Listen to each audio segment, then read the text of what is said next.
This is a 1953 Kaiser two-door sedan.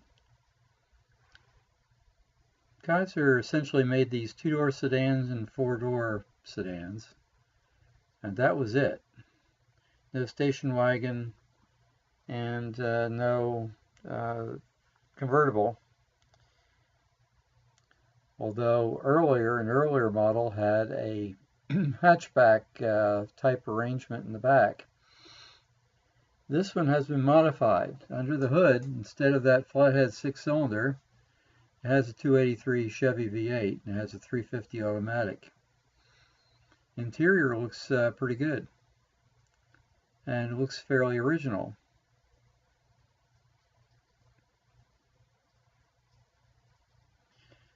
These cars had some nice styling.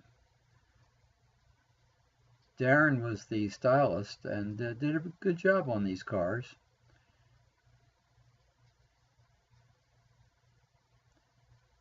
Kaiser continued to make the Manhattan through 1955, although the 55 models were actually leftover 54s. In 54, they started adding a supercharger to that Flathead 6 to improve the acceleration and performance. But this owner has decided to use a Chevy V8 for that purpose. Other owners used Olds V8s, so there were V8s available that would fit this car.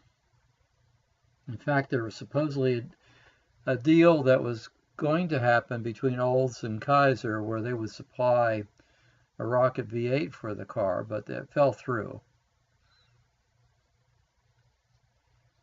After Kaiser stopped manufacture here, they exported all the tooling and presses and so forth to Argentina, where they continued to make this car, and they called it the Kaiser Carabella instead of the Kaiser Manhattan. And I did see one of those at a show, and it was very similar.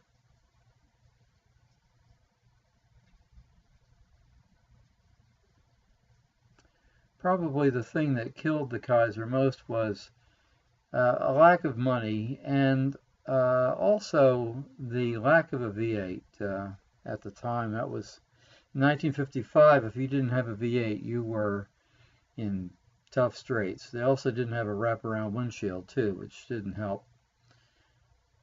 So that's the story of Kaiser. An interesting car, and in many respects ahead of its time.